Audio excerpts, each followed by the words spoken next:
When it comes to building a business, to some it's never an easy task to partake, and to some they have very good stories of how they started from scratch and built their empires to profitability. And that's the reason why Bizna Kenya and MC Moments have partnered to bring you Biz Talks. And here we shall be hosting mentors, people who have gone ahead of us, people who have created these empires, people who have also on the verge of creating these particular big businesses. And these lessons will be valuable for you, the business person, for you, the aspiring business person, the entrepreneur, so that at least you can make wise decisions when it comes to building that business. So every Friday at 8 a.m. on all business platforms, that's the Facebook and YouTube channel. All right, good morning and welcome to Biz Talks. I hope you're keeping well, safe. It's very cold, so I hope you're keeping warm as well. We here at Biz Talks as well are excited to have you on board.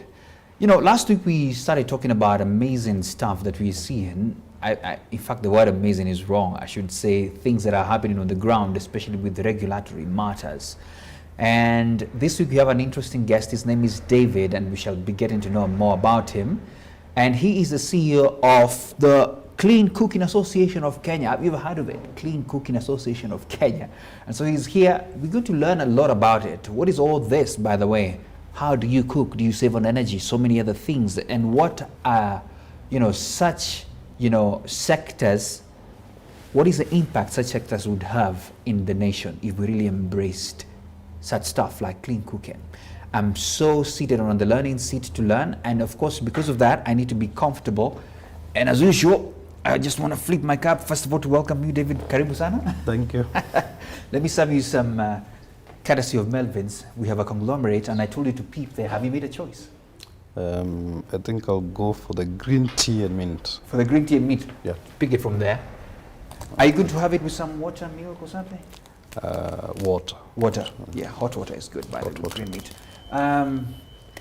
So good to have you here, man, and I hope we made this with some clean cooking. I'll ask you those questions later on.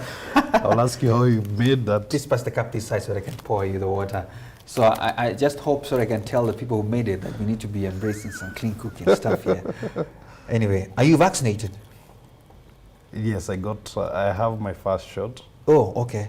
So not fully, but yes. Same case here, by the way, and well, I don't know. Most people just got the opportunity. Yes. This time around. I know. It's interesting how the uptake is now. People are really like running to it now. Yeah. I mean, when the vaccines were here at first, I think people were a bit skeptical. But we are telling people, wherever they are, if you're not vaccinated, get vaccinated. You're better safe than not attempting to look aside. So if you're watching, let me know, where are you watching us from? Where are you?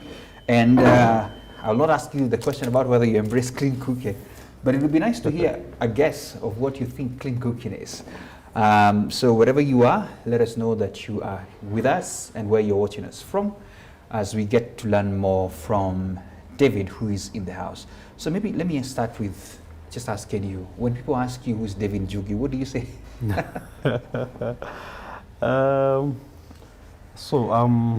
The CEO of the Clean Cooking Association of Kenya.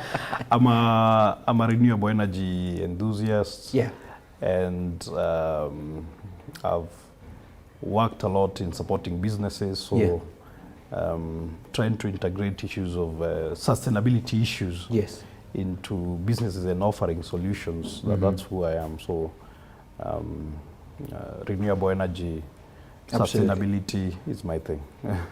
I mean, and that's the direction the world is going. We're talking about sustainability, thinking about the environment big time, because we need to leave the world as a safer place for even the generations to come. Yeah. That's interesting. So let's just get into the Clean Cooking Association of Kenya. And let us know in brief, what is it all about? The Clean Cooking Association of Kenya is a business membership organization that represents the interests of stakeholders in the clean cooking sector.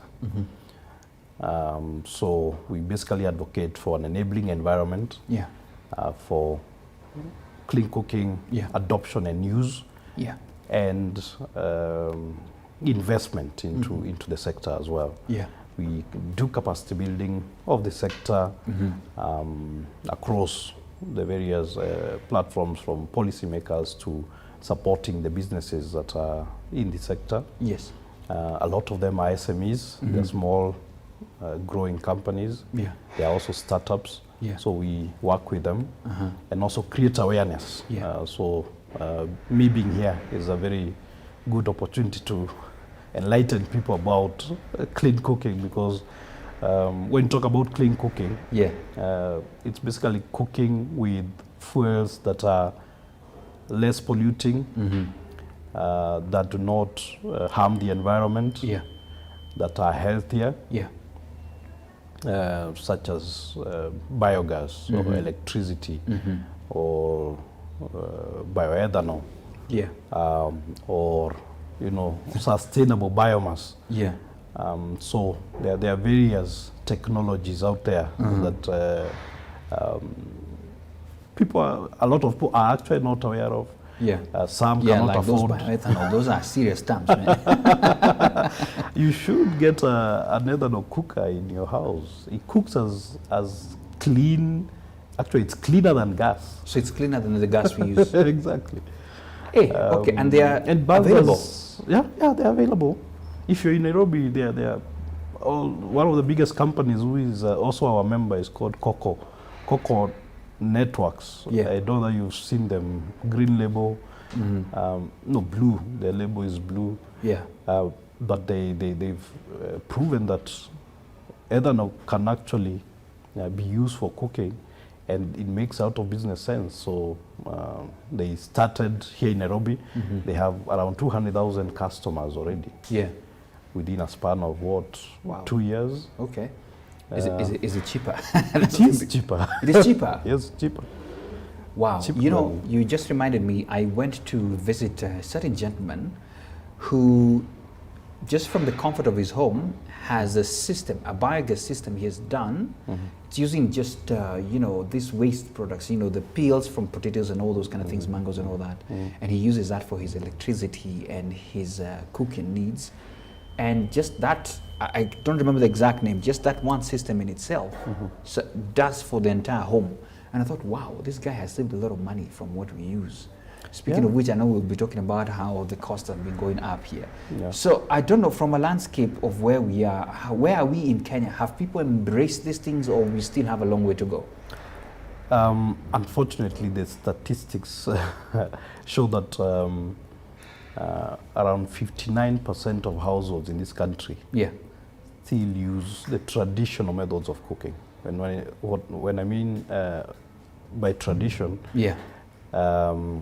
it's the 3-stone open fire cooking. Yeah. Ile mawe matatu. Mawe tatu. That's what we know, right? Exactly. 60, Yes. close to 60% Yeah. of households in this country use that. Wow. That's quite a huge number. Around 70% of households use biomass, either charcoal or firewood to cook. 30% use a form of improved or clean cooking. Okay, so we have 70% of households in this country that are using dirty fuels. Yeah. They're using paraffin. They're using The firewood. very inefficient charcoal charcoal stoves. Yeah. They're using firewood. Yeah. It's polluting. Yeah. When you inhale these particles and all that, it causes a lot of respiratory illnesses. Yeah. Okay? And in this age of COVID, you can imagine, because it's like smoking. Yeah. Over time, it affects your lungs Yeah. and makes you susceptible to, these illnesses and cancer as well. So there's a statistics of around 21,000 people dying every year due to household air pollution related illnesses, and that's mainly because of the way we cook and the way we light our homes. Yeah.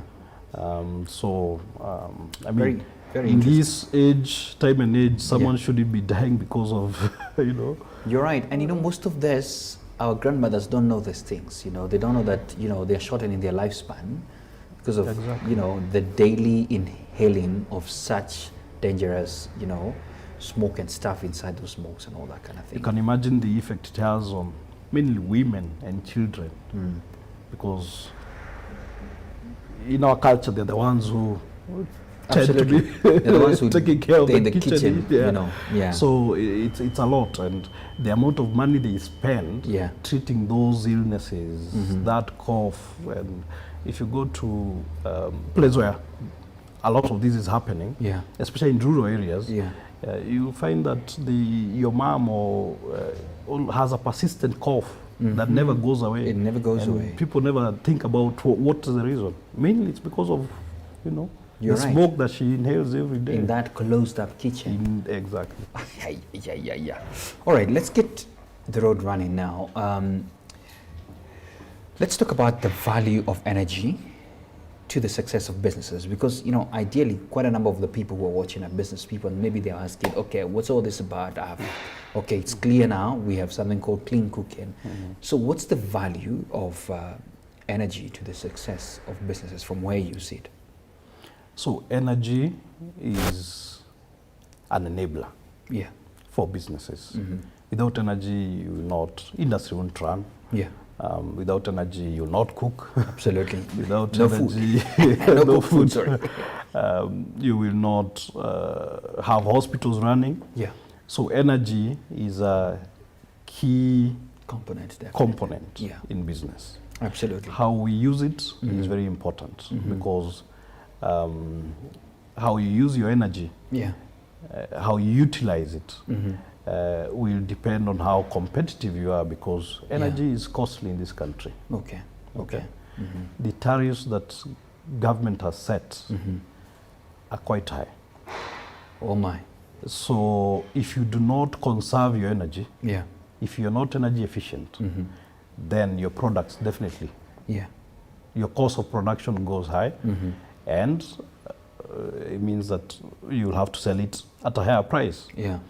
Compared to someone else who is more energy efficient, who is conserving their energy, they will be able to produce more with less. Absolutely. Absolutely. And outcompete you. So it's important for businesses to realize the need to, one, be energy efficient. That's the first step. Conserve that energy that you're using. Make sure that you're using, you're buying energy efficient equipment. That you have processes within to optimize your production. Because if you do not optimize your production, you will end up using more energy to produce, and you're competing against the world. Absolutely. And in fact, I would want you to really go practical. We can look at an example of a business that you've seen that have embraced such a thing, and maybe how it ended up trickling down to them reducing cost. I think so that people can relate with this. And of course, when I sit here and I hear Clean Cooking Association, I hear Matters Energy, first thing first that hits me is about my home.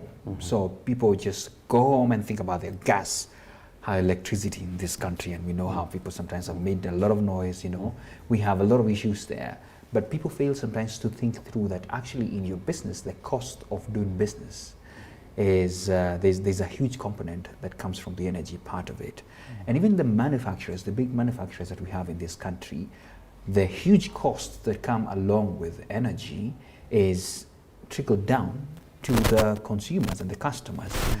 I think I had a sit-in with the Tononoka CEO, and when I saw their power bills, my goodness, these things hit, they hit close to the billion, man. Those max, and that's when I knew, wow, the cost of energy really has an impact. So when you're buying just that metal bar for your construction, you really don't know that one of the huge costs that you're paying there is the cost of just making that out. It can be up to 40%. Up to 40%. And so you can imagine if we had ways of cutting that down, how the cost of, even the construction industry by itself would really go down. So we're talking about Matters Energy here, sustainability, and we have David Njugi, who is the CEO Clean Cooking Association. So wherever you're watching us from, let me know. By the way, what do you use to cook at home? Are you using ethanol? That's what you say? Yes. Ethanol? Are you using just normal gas, or you don't even know, or you don't care? Let me know if you're watching and where you're watching us from. This is an interesting conversation. Sometimes it can be a bit difficult to, just digest, but flow with us. So let's move on. And let me ask you, from where you see it, where is the hindrance? Where is the hindrance in embracing this, clean energy, if I may call it that? Where is the hindrance Why are we not hitting the 70%, 80% mark of people using this, clean energy? So there are a lot of things that go into clean energy. Yeah. Clean energy is also a new concept. There are new technologies that are coming. Yeah. Meaning that they are sometimes not cheap. Mm-hmm. Okay. So costs, affordability is a key. Okay, affordability, definitely. Challenge. Yeah. Number two, sometimes the technical capacity of our engineers, our technicians, to either install or operate such systems is a bit lacking, okay, or inadequate. Yes. Then there's the issue of awareness, okay? Yeah. The issue of technical capacity has been resolved to a large extent, okay? We have very good companies out there who can install solar for your home or for your business, for example, who can do an energy audit and recommend very good measures to save your energy and all that. Wow. But that needs to grow, okay? The awareness within industries themselves, for example, also needs to be built. A lot of the engineers in the factories are not really aware, and they do not have the technical capacity to actually implement some of the things that are recommended. Okay. So it definitely hurts business. So it's good to invest in your employees, train them in energy efficiency, train them on renewable energies. We have, I mean, for most part of the year, we have the sun up, sometimes just getting wasted. We are blessed as a nation. To have so all that. there are companies. I mean, there are a lot of flower farms, for example, that have installed solar for their cooling and for their cooling needs. There's a time I did some work for EABL, for example. Your beer is made very efficiently, I must tell you. One of the most efficient factories. BAT, the same. I mean, there are a lot of them that have done some very good work and even embraced such concepts as circular economy, trying to minimize waste and, Absolutely. So. Okay, and we see those hindrances, definitely. Sometimes people may not know. One of it is actually even awareness that you can actually save up. And doing these kind of things. Allow me to just give a shout out to a few people. Karanja Miriam Nyams, Clean Cooking Solutions, thanks a lot for watching. Dis Ibrahim, watching from Mogadishu. Wow. And I hope from there as well, you're also trying to embrace some clean cooking. Thanks a lot. Let us know where you are, where you're watching us from. Let's get into the conversation because people I know are still trying to digest and get to know this. So we hear about also the circular economy. First of all, what is that? Circular economy is actually not a difficult concept. Okay. It's a model, a regenerative model of economy. Where you try to minimize the resources that you use to make a product and also the waste that comes out of it. Okay. So the opposite of circular is linear, where you produce, use, dump. Okay. Now circular, how you produce, the design of your product has to be very efficient, optimized. You have to look at the impact of your product that you're designing to the environment. Okay. Is it easily recyclable? Is it durable? Meaning that it will be there for long. Can it be reused? So from the design, you have to integrate those concepts. Just from the term itself, it's that we are trying to minimize the waste. Make it exactly. So you want a product. If this phone, for example, can it circulate, if I may use that word, in the economy for longer? Instead of me dumping it after a few months or a year. So then in terms of waste, waste is a resource. It's a big resource. It's a big resource. People are making money from waste. So how can we recycle more okay? Yeah. Upcycling, you know, the way people use broken glass to make art, very beautiful, you know, pieces. Yeah. Reusing, you know. In Europe, it's becoming very popular. Yeah. You know, the mitumba business that we know here, but it's not so popular, you know. We don't want mitumba is the connotation of it. But in Europe, you get second-hand clothes shops that are becoming very popular. Wow. Like kid shops where if you have a kid, you know, within they outgrow their clothes very fast, you know. Yeah, they have put it for their a clothes month very fast. I know, you don't need these clothes so anymore. instead of you just throwing them into the dust, why can't there be a way of, so they've put chips onto these, so when you buy, you actually take it back to someone who can maybe repair it if it needs a bit of repair, because most of the time it's usable. Yeah. Then it's put back into, and someone else comes, buys it, uses it for a month, and returns it. And that's a way of making sure that this product, one, we are not putting stress on the resources. That's true. Meaning because we are not making new clothes every time, and we are also managing waste. Okay, we are making sure that this product lives as long as it can. That's true. And at the end of it, there is value that can be generated from it. Meaning that, you know, it can be composted, for example, to make manure and to, you know, so value across the whole chain. That makes sense. And I think what you're saying is that, for me, the underlying word is minimizing waste. That we are trying as much as possible not to strain the resources that we have, to try as much as we can. But it's interesting to hear that's happening in Europe. You know, I thought this was our dumping site, but anyway, it's good to know that they also can recognize that. Yeah. So if this can be a reality, and I speak this because we see a lot of dumping that ends up even harming the environment, that we have seen companies sometimes being accused of, what are you doing? Yet they could have mechanisms of trying to, you know, recycle some of these wastewaters that we see and all those kind of things. I know there can be a big topic about that, but I also want for you to help us understand another term here about the green economy, and then we shall now go to a little bit of relative questions. What is the green economy? So green economy is basically what we've been talking about. Lovely. It's embracing renewable energy, or what you call clean energy, being more efficient, circular, being circular in our thinking and in our production and consumption.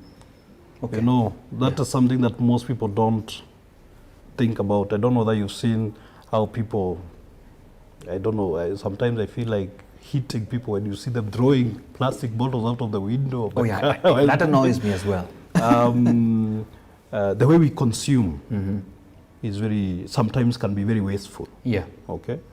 Because we have, you know, I'll be very wasteful the way I eat, the way I use my clothing or whatever. Yes. So responsible consumption is key to, is part of the green economy. Absolutely. So it's basically making or incorporating certain aspects of sustainability in our economy. Okay. Environmental, social, and economic as well. Yeah. So use of renewable energy is very key. Yeah. Circular economy, you know, minimizing waste and making sure that there is efficiency and optimal use of resources. Yeah. Is important. Absolutely. And of course, as you mentioned, things like taking care of our environment, you know, not just dumping the wastewater that is coming from the process in the factory into the river without treatment. Okay. That's a major concern. Okay, so let's talk about the things that I know a bit. We talk about solar panels in households and the likes. You know, last I checked, in the news, and there was an uproar because people are embracing this new ways of having energy because they don't want to have that dependency maybe on the Kenya power that we have. So people have been trying to install solar and the likes. The last time I checked, there was, I don't know, some regulation being put in place. I don't know whether to stifle people or to cut down there was a concern from KPLC that there's a lot of people moving to the solar energy, which is the clean energy, and we are hoping we're going to be there. Kenya is still in the map as well as one of the top leaders when it comes to matters clean energy. And then you wonder, why is it that we are making some stringent measures for people to embrace this? I don't know, from where you see it, where are we? What's the scope? What's the landscape? And, you know, why is the government doing this? I would say the government has wonderful policies Yes. to promote renewable energy. Okay. Okay. Yeah. And because of it, renewable energy uptake has been growing over time. Yeah. Okay. Technologies have become cheaper. Yeah. The cost of solar panels, if you compare 10 years ago to And the now. cost now, almost 70% Lovely. reduction in cost. Yeah. So it's become cheaper and affordable. Yeah. And technology has improved, so they've become even better panels than Yeah. what, I mean, it's changing almost on a daily basis. Wow. Lovely. Now, government on one side has policies that, and even commitments Yes. they've made out there saying that they are going to promote renewable energy. But on the other hand, Yeah. they are making it difficult Yeah. for people to buy, and one of the ways they've done that is to increase VAT on some of these renewable energy products. Okay. Last year, VAT was introduced onto solar panels Yeah. and solar equipment, into clean cooking products. Yeah. But that has this year, in the Finance Act of 2021-22, Yeah. at least the solar was exempted from VAT, Okay. making it cheaper Making it now. cheaper, yeah. Cook stoves are still expensive. Yeah. They are still attracting VAT, which is unfortunate because, as I said, 70% of people are using inefficient Yeah. and polluting cooking stoves. Yeah. So why would you tax a sector that is actually growing, that will save the country in terms of the health costs, Yeah. that saves the environment? Because you can imagine if we transition to LPG, Yeah. ethanol, biogas, and all that clean, the stress on the trees you've seen Will go down definitely. Yeah, exactly. You know, And- actually, speaking of which, I don't know whether we even managed. We are less than 10% forest cover in this country. Yes. Those statistics shocked me, that we have cut down our trees to those levels that we are at less than 10%. Actually, that means if we compared keep to the region, we are Yeah. the worst. We are the ones. I mean, I compared think to our neighbors. our neighbors. I think Uganda is at maybe 30%. Oh no. So yeah. and What we have are we struggling done to to hit our ourselves? 10% target. We are struggling. Yeah. So Please allow me to throw this in. these technologies or these new methods of energy, Yeah. cooking and all that can help us achieve such targets Yeah, faster and more efficiently. absolutely. And it also saves the country a lot. I don't think we ever put a cost onto our natural resources. When Yeah. you cut that tree, how it affects the whole ecosystem and the economy Yeah. as a whole. So there's need to think Absolutely. sustainability Yeah. in everything we do. You're right. And allow me to just tell the people here, because last weekend I spent some time with a group of environmentalists, and they have a very nice concept. They call it Trees for Birthday. Okay. And they're just trying to encourage people to plant trees. In fact, I don't know, for all the viewers who were there, when was the last time you planted a tree? Or you normally see them just on the sidelines and hope they will never go. We are at a bad place and we need to plant trees. And I thought that was a lovely thing. Instead of buying a whooping cake of more than 1,000 bob, a tree seedling is about 50 bob. You can buy as many trees and plant them. And so I thought that's a very wonderful concept, and I will be shouting about it as well. And I don't know how many years you are, but the next time you celebrate it, let me assume, let's say you are 30, plant 30 every 30 year, trees. the other one, 31, that kind of thing. And we It's a will good achieve challenge. this. If everybody did that, imagine 45 million Kenyans doing that, we would definitely start now moving towards that concept of really covering our forest well. Anyway, just shout out to some of the people who are watching. Carol Chepngeno Langat, clean cooking should be part of our lifestyle. Absolutely. Saeed, what are you saying?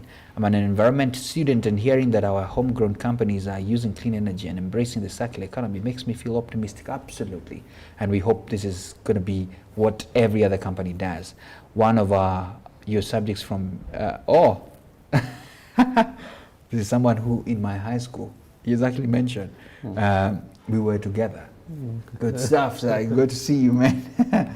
And thanks a lot for watching. So wherever you are and you're watching, what are your thoughts about this whole embracing of clean energy? We are here with the CEO, and he's telling us a lot about, clean cooking association of Kenya. Now, thanks for enabling us understand some of these concepts that are there. And, I certainly hope the government can hear that we really appreciate the measures they're doing, but let them not stifle in any way. Let those discussions that we were hearing about, solar energy needs to be done this, not make it to the day. We're going to talk about what Parliament has just done the other day, later on, because our legislators, we love you and we elected you, and we hope that you represent the interests of this country to the best of our knowledge. Let's get back to, clean cooking. We are seeing a rise of various companies offering alternatives to gas and charcoal. First of all, what are these alternatives that are there? I know you've mentioned, I remember ethanol, but what other alternatives are there to, what we are so fond of, gas and charcoal? And firewood. Those are firewood, firewood and charcoal in the family. Yes. Yeah, so when you talk about clean cooking, there are what we call transitional technologies. Yeah. LPG is a transitional technology because it's fossil based. Yeah. Even biomass, charcoal and firewood are also transitional because you can use them more efficiently. Yeah. One of the biggest manufacturers of improved biomass stoves in the region is based in Ruiru, here in Ruiru, called Ban Manufacturing. Ban Manufacturing. The guys who make very nice jikos. The jikokoas, yes. Yeah. It's the biggest in the region. And they actually even supply, I think they're exporting now to Asia and all that. Yeah, they didn't export. Yeah. So, improved biomass stoves. Yeah. If you've ever used an improved stove, whether it's a Chikokoa or another one, they are very, the smoke is minimal? Sometimes very minimal, sometimes you don't even see it. Yeah. You realize that the place where you're supposed to place the charcoal is very small. Very small. Meaning they're using very little exactly. Charcoal and all that, yes. The heat is more concentrated, so not that you cook for longer because you're using less makaa, but it's more efficient. Yeah. I actually noticed that in one of their jikos, you can actually, on the sidelines as well, heat water. Yes, boil some water. Exactly. So we're encouraged by that. There are very many. So you have those. We have ethanol. Yeah. That I've mentioned. They are.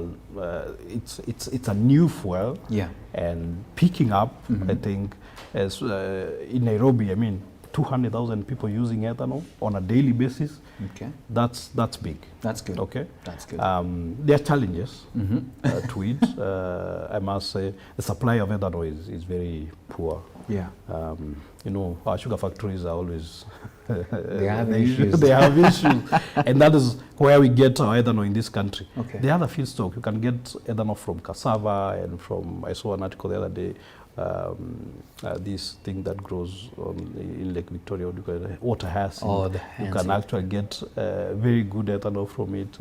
Wow. So we need to explore ways, and there's a master plan that actually has been done. It's called the bioethanol industry master plan for this country, looking at various feedstock that can be used and how we can grow the economy, and it can attract huge investments. Yeah. It can save us a lot. Then of course we have LPG is also considered as clean because we are comparing it to the charcoal and the firewood that we're using. Yeah. Electricity. Do you know when you cook with an efficient pressure cooker, if you are to measure the units of energy you're using, it's cheaper than gas. Wow. Yes. The pressure cooker. Yes. We need to talk more about that. You have biogas. I think you mentioned about Yeah. Biogas. Very efficient systems, and now we have capacity to install even industrial scale. There's a 2 megawatt system in Naivasha, Wow. biogas system in Naivasha that is supplying to the grid. Wow. And of course even households. So there's capacity and the technologies are there. So I'll ask you this question, and forgive my basic thinking. There are guys who live in flats, okay? Because it's easier for somebody who has a compound to set up something. So guys live in flats, and somebody would say, I would want to do away with this gas thing, if there is a way of doing some clean thing. Do they have any alternatives, really, as of now? The alternative to gas for someone in Nairobi is ethanol. Okay, yeah, ethanol. Okay, it cooks as fast, the heat is, and it's cleaner. And it's cleaner. Okay, and cheaper. Okay. So it's cleaner, cheaper, still cooks. Exactly. Okay. Use it. Where do I get ethanol? Because I feel like I should start. I'm already accusing myself because there are a lot of companies in the market. I would say the leading company is called Coco Networks. Okay. Just Google them and you'll find. Wow. If in your neighborhood there's a Coco point Yeah. that you can go and get, and they've integrated technology into it. Okay. So, and it's very safe. There are other companies, Leocam, there's Consumer Choice. There are a lot of them in the market. Yeah. Wow, lovely. So, I will ask the question about sustainability of things, because I think you've already mentioned a challenge there of the ethanol. I'll talk about the sustainability of it. I would like you to mention about it and the opportunity you see, especially where young people can really come in, because we are boasting of the fact that we are a 70% young generation. What do you see sustainability and the opportunities? One, this renewable energy space, for example, is a new thing. Yeah. Relatively. Okay. Yes. In terms of adoption, and I mean, a lot of people are still not using it. It's new knowledge as well. So there's an opportunity out there for young people to get into that space. Go study renewable energy. Yeah. Explore options that you have within your area for even getting into that space as a business. Yeah. Okay. Most of the companies that you're talking about are run by young people, by women. Yeah. Okay. So there's an opportunity out there. Wow. You can make one of the fuels, sustainable fuels we promote is what we call briquettes. Yeah. Briquettes basically is charcoal, but made from, not from trees, cutting trees, but from waste. Yeah. From sawdust, from charcoal dust itself, from bagasse, from water that people, coconut waste and all that. You use that, make briquettes and sell it. It's very easy. Maybe a briquetting machine will cost maybe a small one for 30,000. There are all these opportunities, the youth fund, and where you can organize yourself, whether in groups, and apply for funding for such things and try things out, and even training. So there's real opportunity here for young people to get into this space. Good. And we've actually been really trying to promote that. Get young people to embrace this, because then what happens is that the moment they realize, I can make an improved GICO, I can get into ethanol, I can get into biogas, then in terms of adoption, we are seeing, the ripple effect of that, because they'll buy an improved stove for their mom, because they know it's good, and it will, it's also good for the health of the mother. Very true. So there's opportunity out there. You're right, because I don't know, I have a friend who told me that chips muitu has become more expensive.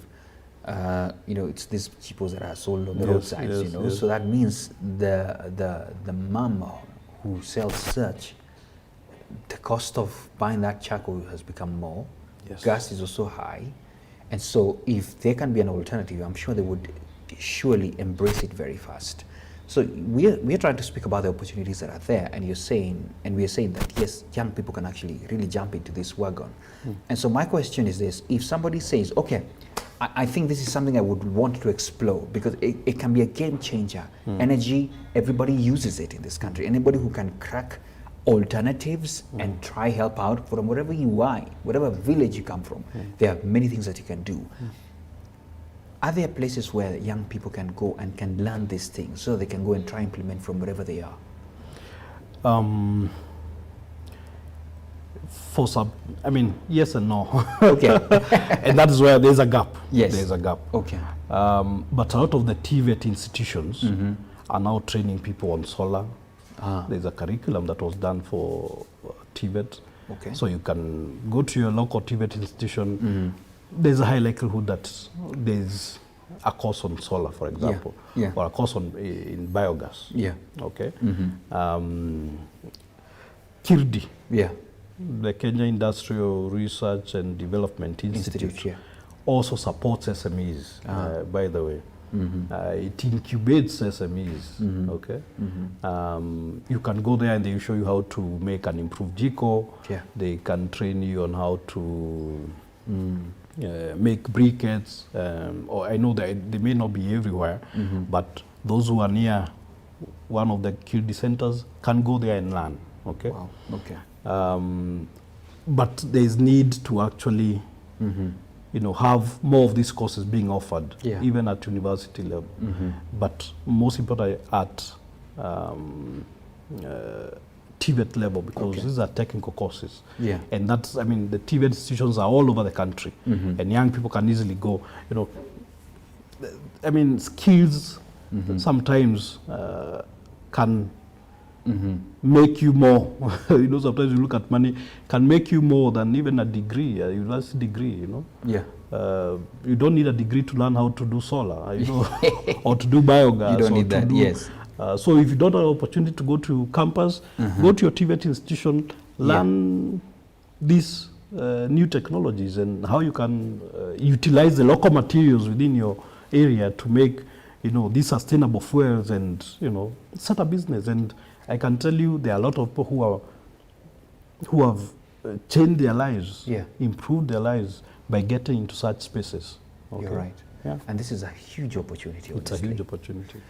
You have a market. We said 70%. We need to convert 70% of our population to use clean cooking. Yeah. So that's demand out there. There's a whooping huge demand. Exactly. If you're there and you're asking about business opportunities, business ideas, there you got it. And you can also come to CCAK and write to us, and we'll maybe link you up with an entrepreneur near you who can also train you. Yeah, absolutely. Yeah. Lovely. I want to get into some of the comments. I can see some comments have popped in already. But before then, let me get into the regulatory framework, because everybody in this country sometimes is making a lot of noise about what's happening. So we're constantly hearing this about regulations, overreach, and unfavorable policies affecting businesses. I don't know from your sector whether there is something that you would point out and say, hey, this needs to be addressed. And let's sit back here and say there is a person, actually not a person, there is a regulator seated somewhere and watching this because they saw a topic that is close to them. What would be your word to them? Or do you have any comments on, the regulations environment? We need regulations. Yes. For fair business practices. Absolutely. We need regulations for to promote a competitive environment. Yeah. To promote quality products out there, and all that. However, if regulation inhibits innovation, startups, it's too costly, then there's a problem. And that is one of the issues that we are talking about when we say there is some level of regulatory overreach. Okay. For you to start a water business, the number of business, the permits you need, the levies you have to pay, and the number of regulators that you need to engage. Not one. You need WASREB, you need NEMA, you need a license from Cabs is coming. cabs from, and some of these roles are actually overlapping. Yeah. Okay. Yeah. Duplicative. So why don't we make it easier for you to start a business? Yeah. Make it cheaper for you to run a business. Yeah. Environmental audits from this guy, from this regulator, from this. There are some of their roles are overlapping. Why don't we, make it easier for businesses? Very so, true. What that does, and I know Kenya has done a lot Yeah. to make it easier to start a business, the ease of doing business and all that. If you look at the ranks, we are improving. Yeah. However, we are still very far. Now with the advent of counties, counties are also slapping you with business licenses and levies and fees, and no one is regulating that. Yeah. Meaning that, I think I read somewhere a county increased their rates and levies by more than 100%. Yeah. It means that our environment, business environment, is not predictable. It's not. Our policy environment is not predictable. That's very dangerous. And that's very dangerous. You Very do not dangerous. attract investors. Yes. You punish those who are in business. Yeah.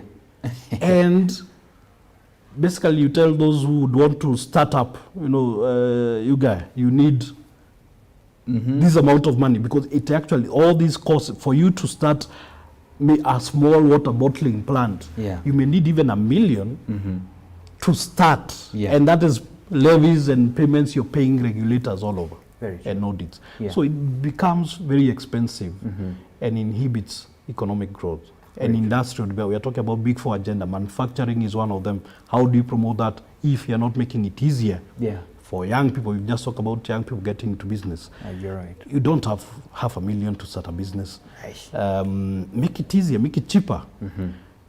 Facilitate, regulators, not just, getting people, help them. If you find someone who is not doing the right thing, instead of closing that business, tell them that there are options.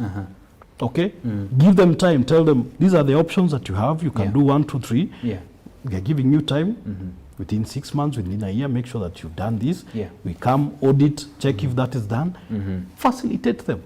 Very Don't true. just come and say, oh, you're don't dumping have this this, or license. you don't have this license, close. No, help them. Maybe they don't know, or maybe they're ignorant, or maybe it was expensive when they started and now they're trying to comply. Yeah.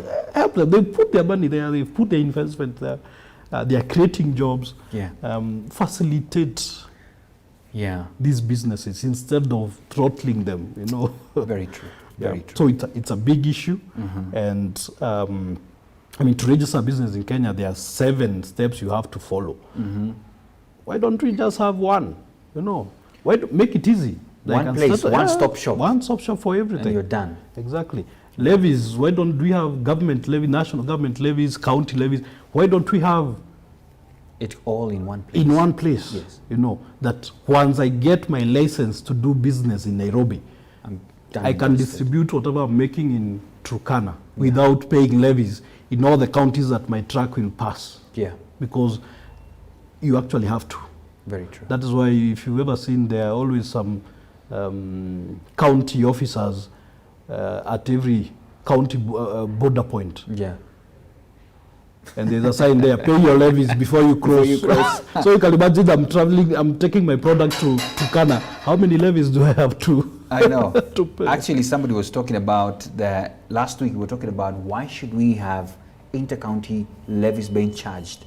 So you have your goods, you're transporting them maybe to Nyanza. By the time you get there, my goodness, the cost has almost tripled. Yeah, exactly. Let's get to some of the comments before we finalize, of course, with what we have seen in Parliament.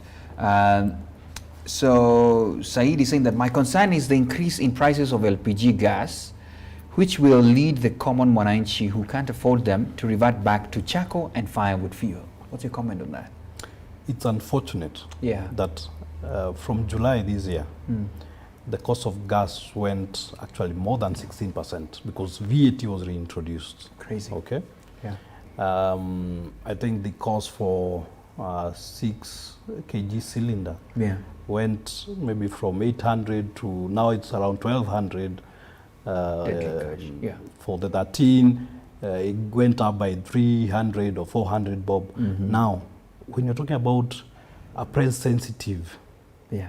consumer, an increase of 50 shillings That's can mean huge. that I stop using it and revert to Charcoal, firewood. exactly Yeah. or paraffin. Yeah. Or In paraffin. urban area, by the way, there are a lot of people using paraffin. Paraffin, you're right.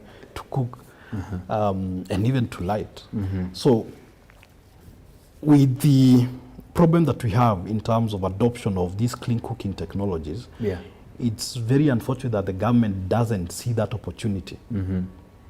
Help the LPG industry, the ethanol industry grow,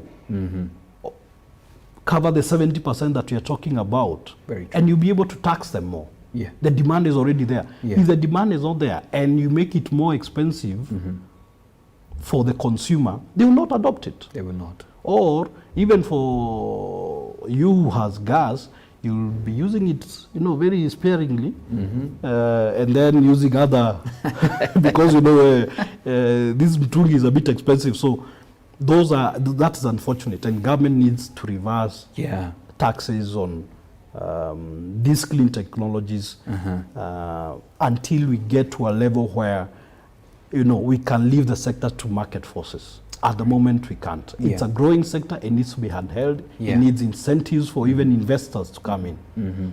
So if there's no gas across the country and you're making it difficult, even investors will run away and go set up elsewhere.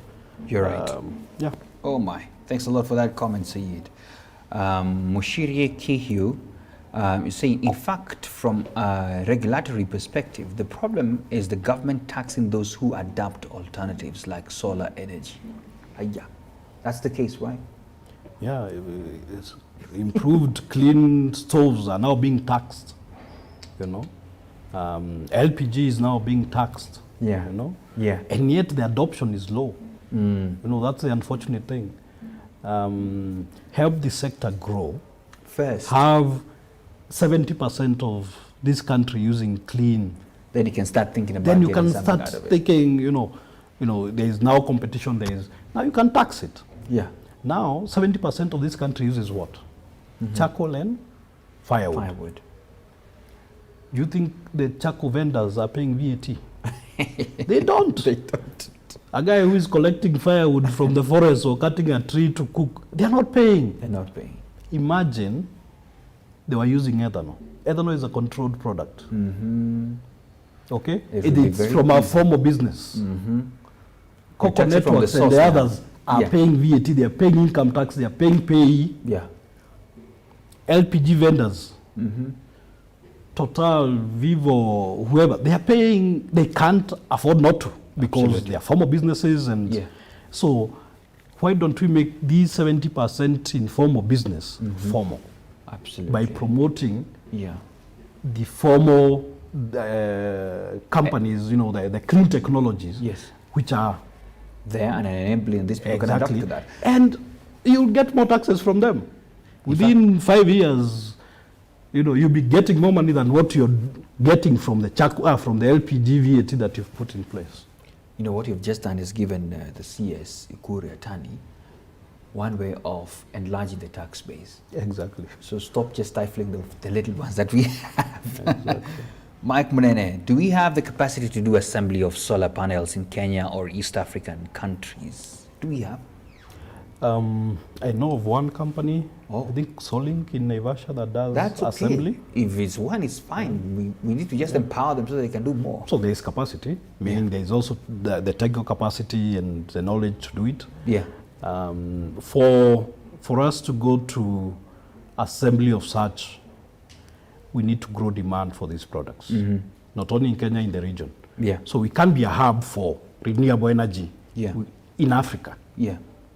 We can because putting money into an assembly to serve a very small market sometimes that don't make economic sense, and that is why some of the products will continue being imported. Yeah. But if we can grow demand for such products, there becomes, I think, Mkopa signed a deal to buy some of the solar modules from Solink who are doing assembly here in Kenya. Mm-hmm. So creating that demand, facilitating these businesses to set up and attracting such investments is key to government. You're right. Yeah. You're so there is capability, but it's at a very low scale at the moment. Wow, lovely. We have about 3 minutes or so, and I would just want to appreciate all the viewers who are watching, and this could be a little bit new to you in terms of clean cooking, clean energy, embracing all that, but there are alternatives outside there, and you can do these things. I just want to finalize with the question, not even a question, with the latest developments that we have seen from our parliament. So I'm sure you know this, that they rejected the bill on to procurements, some portions of it that were going to be very favorable to the local manufacturers, upcoming businesses and the likes. I don't know what is the impact on a sector like yours to this, and even to the innovators that were budding. I don't know what's your comment on this. I want to just let you feel free to speak about it. I will also read a comment from the CEO Kenya Association of Manufacturers and what they had to say, because they represent manufacturers in this nation. I would say it's very unfortunate that the parliamentarians that we have elected to represent us are not doing their job. They're not doing their job. If you're not promoting your people, your local manufacturers, your innovators, the startups and all that, you're promoting imports. Sure. Basically, you're saying if a Chinese company comes to build a road, they're free to import cement from China, there's steel from China, labor from China, and we've seen them welding. I know, small tasks that can be done here. Yes. Driving, if you see the way they are building the expressway, there are some things that definitely Kenyans are capable of doing, of supplying. Melvin's is an international brand. Absolutely. Okay. Local here. We are supplying AGOA. Remember the textile industry? We are supplying the European, the American market with textile products from Kenya. We have the capacity to produce very good quality products. And we need to promote that. The president gave a directive of 40% local content for public procurement. Parliament has just thrown that out of the window.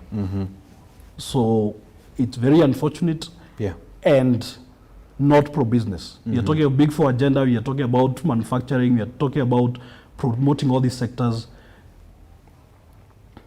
Let's do this, man. I mean, we cannot produce vaccines and people are dying, and we are not even promoting investments into that There's few things we can do. My goodness. So it's unfortunate, and I think MPs got it wrong and needs to reverse that true. Decision. That's true. Wow. Penina Mello, great insights there. Thank you so much for watching. Let me just read, in the same spirit, there was a statement by the Kenya Association of Manufacturers CEO, after what Parliament did by rejecting sections of the Public Procurement and Asset Disposal Amendment 3 bill. And this is why it's important for you as a business person, and if you are in the manufacturing sector or any other sector that could supply people locally. Listen to this. KAM notes with concern the recent rejection of the Public Procurement and Asset Disposal Bill by Parliament. So they rejected it. The Public Procurement and Asset Disposal Amendment number 3 bill proposed to amend the Principal Act by, number 1, requiring all foreign tenders source not less than 40% of the supplies from local contractors. That means, for example, if it's the China Bridge and whatever company coming here, 40% of all the metal that we use must at least come locally. You know what that would do? For example, a company like Tononoka, if they were to get such orders, they would have to increase their employees so that they can be able to meet the demand. But Parliament has decided no. Now, the other thing, increase the amount of tenders where Kenyan citizens are given exclusive preference from, this is $500 million to 20 billion. And they have felt no. We don't have the ability to do such things. My goodness, these are the people you elected. And so she goes on and says this, that by rejecting the bill, Parliament sends a clear message to local manufacturers, local creators and innovators that the country is not at all committed to nurturing their businesses. Certainly true. This move erodes the competitiveness of made in Kenya products and gives full advantage to foreign products which already highly encroach the local market share. Can't agree more. From the economic lessons of the pandemic, we need to prioritize being self-sufficient and as a country, and yet policies such as this move contrary and push us further into being a trading nation. It contradicts the 2015 presidential directive that requires that 40% of public procurement be preserved or be reserved for locally produced goods and services, which was actualized by the Buy Kenya, Build Kenya policy. Already, 334 manufactured products have been gazetted by the Cabinet Secretary for Industrialization, Trade and Enterprise Development. Needless to say, that further decline in the growth of the local sector will increase the already high rates of unemployment, which definitely everybody knows. Now, consumer landscapes are changing and businesses are adapting to the new normal as they grapple with the challenges that we have of the COVID-19. The proposal bill would have supported the maintenance and strengthening of supply chains to ensure that there is no disruptions in future in the presence of a crisis. The association wishes to assure all Kenyans and citizens that our local industry capacity to sustainably produce high quality products for the country and export markets. Absolutely, we have the ability to do that. And even here at Bistocks, we are saying we have held people here who do amazing products and create amazing things. So we urge Parliament to review their decision on the bill for the sake of our nation, our economic goals, our people, and our collective future. Thank you so much, Phyllis. That's the Chief Executive Officer, Kenya Association of Manufacturers. I can't agree with her more, you know. It's unfortunate. It's very unfortunate. It's unfortunate, and I think they should be punished. They should We be need punished. to vote them out. We need to vote them out. How do you not promote the only chance we have of creating more opportunities? I mean, when you look at countries like China, the reason why they grew in such an exponential rate is when they decided we're going to do manufacturing here. We are not going to rely on people. When I know. COVID started, there were no masks, There were and no- everybody was supplying the highest bidder. Yes. We couldn't bid. Yeah. And we are putting ourselves at risk. You're right. So in terms of securing our nation, it's actually they've just made it More troublesome to do such a Exactly. thing. I know. creating jobs. I don't know. You have like 30 seconds to give a parting shot. What do you have to tell anybody who's watching about our subject today, especially in sustainability matters and, from your association point of view? So one is, I would say that there's need for us to think sustainability Yeah. in terms of the environment, Yeah. social inclusion, inclusivity, Yeah. and integrate it in our economy. And companies need to integrate such into their strategies, into their operation. Yeah. Issues of being energy efficient, taking up renewable energy, clean energy, circular economy. Yeah. These are very key concepts that need to be promoted. Absolutely. Governments can do that using policy and promote them Yeah. and facilitate businesses instead of impeding or creating obstacles. Yeah. And to speak to the to where I see it as the CEO of the CCAK, Yeah. there's need to create an enabling environment to increase the uptake and the investments into the clean cooking sector. It's a sector that's been left behind for a long time. Yeah.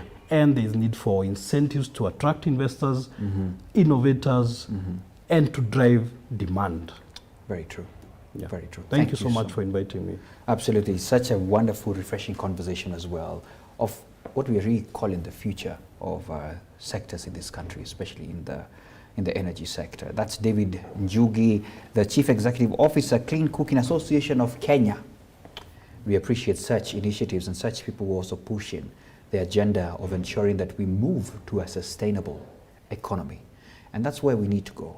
for the sake of our generations and safeguarding the future of this nation and even the globe at large. Thank you so much for tuning in. That was Biz Talks episode on sustainability. See you next time. Keep working. Bye-bye.